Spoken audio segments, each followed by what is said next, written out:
Bueno, ustedes no saben todo lo que hablamos en el corte, Claro. pero vamos a intentar contarles algo Sí, de eso. sí, porque el invitado es muy interesante, es más interesante me parece fuera de cámara, pero bueno, preséntelo usted. Bueno, nos acompaña Diego Plopper, es investigador del CONICET, trabaja en el IMCA. Bienvenido, un gusto. Muchísimas gracias por invitarme. Bueno, Diego, tengo que leer, porque es doctor en Química Biológica por la Universidad de California, es especialista en biología molecular y celular, es coleccionista de reptiles, es fanático de Atlético, Sí. Estudió en Estados Unidos, pero ustedes no se imaginan lo que hablamos fuera de cámara, pero ahora nos compete otro tema. Claro. Sí, ahora vamos a arrancar tranquilo, vamos a arrancar Bien. con la parte científica. Muy bien. ¿Qué fuiste a hacer a California y para qué te sirvió ahora que estás en el IMCA, que es este Instituto de Medicina Molecular y Celular Aplicada? Bueno, muchas gracias. Yo cuando terminé mis estudios de grado, yo soy licenciado en Química de la UNT, yo sabía que quería hacer investigación, pero las cosas que había, la oferta en temas de investigación aquí en Tucumán, no era lo que yo quería hacer otras cosas que no se hacían aquí.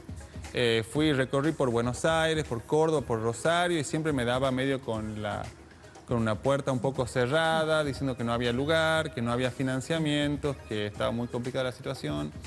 Entonces, los lugares que estaban investigando las cosas que me interesaban estaban afuera. Entonces apliqué a una beca para hacer el doctorado afuera. Y con una beca Fulbright pude ir a hacer el doctorado en la Universidad de California en Los Ángeles. Y a mí lo que me interesaba era la parte, todo que sea embriología, o sea, cómo los embriones se forman cuando son así como un puñado de células, todas iguales, pueden llegar a ser un animal, y todos los animales diferentes que conocemos.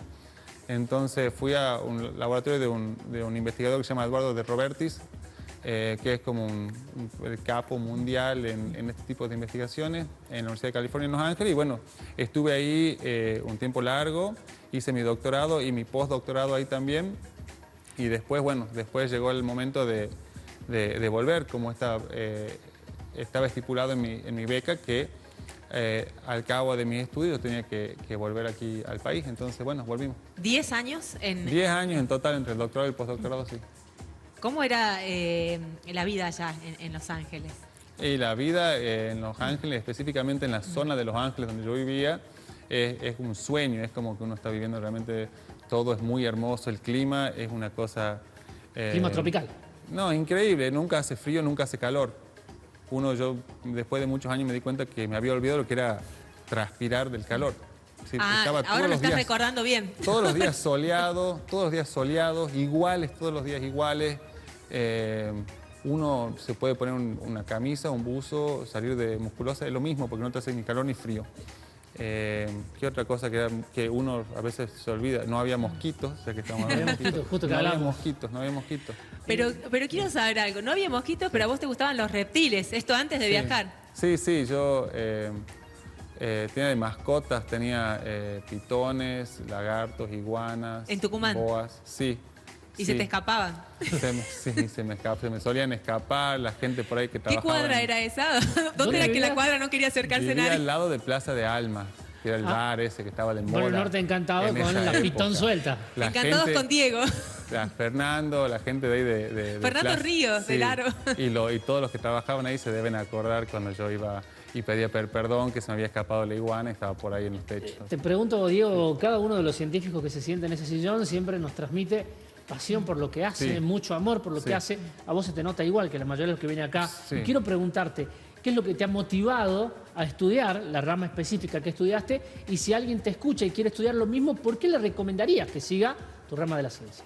Bueno, yo creo que yo desde chiquito siempre me gustaba la naturaleza, todo lo que es el mundo natural. Y cuando uno empieza a estudiar un poco más ya en el secundario y empieza a darse cuenta que el mundo natural es mucho más grande de lo que vemos a nuestros ojos y que hay un mundo microscópico y de cómo funciona realmente, cómo funcionan el cuerpo, las células, los animales, la diferencia o las similitudes que uno puede tener con un insecto o con una planta o con un coral. Entonces eso es lo que siempre me apasionó. Entonces yo empecé medio por esa rama Y después, durante mi doctorado, me di cuenta que muchas de esas cosas que se estudian en realidad es como una excusa en realidad.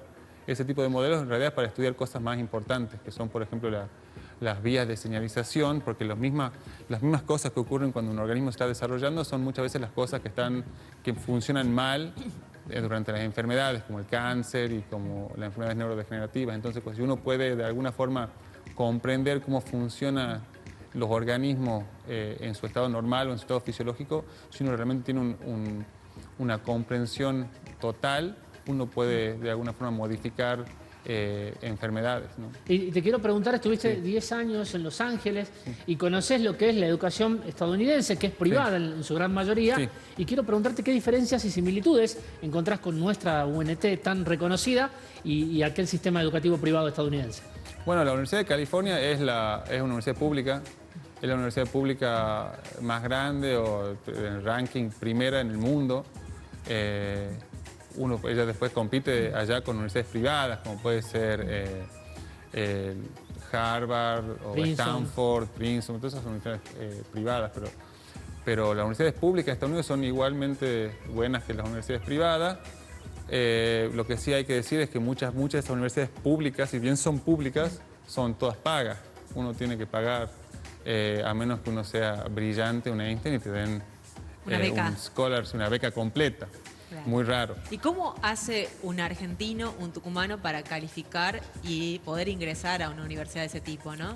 Y bueno, es muy difícil no solamente para alguien de otro país, sino inclusive para alguien de otro estado en Claro. Estados Unidos. Es muy difícil entrar porque lo que tiene que pagar es mucho más de lo que, por ejemplo, un chico de California. Un chico de California, su familia que vivió en California, toda su vida estuvo pagando impuestos en California, entonces ya lo que tiene que pagar para la universidad es menos de lo que tendría que Está pagar. amortizado, claro. De alguna forma paga igual, pero menos de alguien si viene de un estado o de una provincia, digamos, vecina. Y la gente, ahora si uno viene de otro país ya es mucho más. Entonces, primero que es muy, muy caro. Cuando uno está haciendo eso, estamos hablando de la educación básica, digamos, el título de grado. Después lo que son las especialidades como un doctorado, en nuestra área generalmente nos pagan a nosotros, ¿no? No es que nosotros tiene como un estipendio. Pero entrar a esos programas es muy, muy competitivo. Entonces, en mi año, estudiantes de otros países que habían ingresado para hacer el doctorado en ciencias biológicas, creo que eran algo así como 500, y entraron 5. ¿Y de esos 5 estabas vos? Sí, pero porque tenía una beca. Y todos los que habíamos entrado tenemos beca. Eso quiere decir que alguna fundación le pagaba a la universidad, al menos por un pequeño tiempo, para que nosotros estemos ahí. Ya es difícil sacar la visa, imagínese entrar a ese programa que entró él. Claro. Así que totalmente un elegido. Recién nos contabas que sos hincha atlético, que vas a la cancha. Sí. ¿Cómo se vivía la pasión por el fútbol estando a lejísimos 10 años? No, son cosas... Fue muy duro. Yo me fui de aquí con Atlético en el Argentino A, habiendo ido a... Creo que debe haber sido el 100% absolutamente a todos los partidos de Atlético en el Argentino A y en el Nacional B también.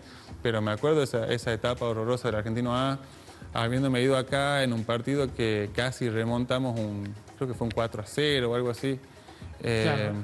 Y bueno, y después llegar allá y la etapa de lo que fue la etapa de la gente de Atlético con esa etapa del Indio Solari, la viví más que nada allá. Me acuerdo del partido con Racing de Córdoba, yo estaba allá, no había Manera. internet, ni Nada. forma de ver, ni roja Claro. directa, ni Y fútbol ahora directo. te desquitas Había- viniendo a la cancha.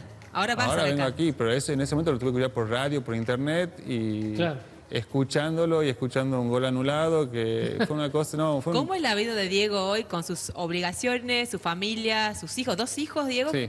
¿Cómo Sí. es el día de Diego? ¿A qué hora se levanta? Y si, digamos, volverías a elegir la investigación en tu vida. Sí, bueno, esa pregunta es obvio que sí. Sí, porque hago lo que me gusta, los chicos en mi trabajo saben que, o sea, no lo tomo como un trabajo, yo voy contento, me dicen, "Ay, pero tenés que venir un sábado", y me encanta, digamos, me encanta ir cuando, no lo tomo realmente como un trabajo, no me cuesta. Tengo 2 hijos que los 2 nacieron allá en Estados Unidos, son argentinos también por opción. Y bueno, nada, me levanto a las 6:30 y nos preparamos, los llevo a la escuela y después a la tarde intento hacer que hagan la tarea. Un padre convencional, aunque tiene todas esas ¿Es habilidades. más sacrificada la vida de un investigador acá en Argentina que allá en Estados Unidos? No sé, es una muy buena pregunta.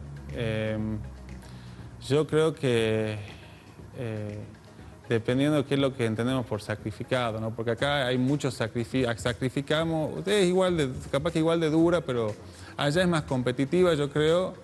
A uno le exigen más, pero le dan mucho más. Aquí el tiempo nuestro de los investigadores en general se reparte en mil cuestiones que no tienen que ver necesariamente con ciencia, sino que tienen que ver con muchísimo de Gestión gestión. del presupuesto.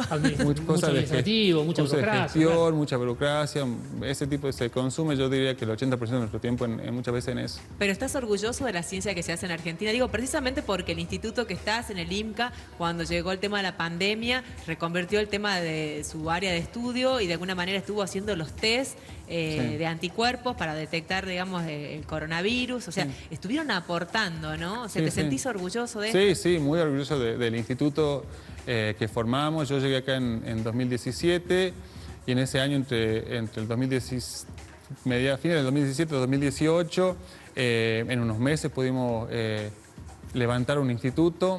Estábamos empezando a acomodarnos con las nuevas líneas, con las nuevas cosas que íbamos a hacer. Un año más o menos de estar ahí arrancando y vino la pandemia. Entonces, bueno, ahí también muy orgulloso no solamente del grupo nuestro, sino de todas las colaboraciones con los que pudimos trabajar, con gente del CERELA, con gente del INCIBio, con gente del Ministerio de Salud de la provincia, con gente del Malbrán, con gente de Harvard, gente de Mount Sinai de Nueva York. Todos pudimos hacer un muy lindo trabajo. Que bueno, ya está como eso, ya está como cerrándose ya y estamos de a poquito ahora volviendo a lo que era, a qué íbamos a hacer en el 2019, era esto. Bueno. Enfermedades neurodegenerativas, que es lo que estudia, y que es un instituto realmente señero en Argentina y en el mundo. Tienen lazos con Francia, con Brasil. El IMCA está muy bien relacionado a nivel internacional, ¿no? Sí, muchas veces es la forma que tenemos aquí los institutos, no solamente el IMCA, sino yo creo que la mayoría de los grupos fuertes de Argentina tienen, es como casi una necesidad de tener un tipo de contacto fuerte con institutos en Europa o en Estados Unidos, porque muchas veces nosotros tenemos lo que les falta a ellos y ellos tienen por ahí lo que nos falta a nosotros, o sea que se dan lindas Claro, la ciencia no tiene fronteras. Bueno, no tiene fronteras. Diego, te agradecemos muchísimo Bueno, que nos hayas gracias, acompañado. Es un placer y por nosotros te tendríamos horas, solo que bueno, hay que ir a la casa en algún momento. A la calle y a la cancha. A la calle y a la cancha. Bueno, muchas gracias, Diego. Muchas gracias. La pausa y ya volvemos con la parte final de Ventana a la Ciencia.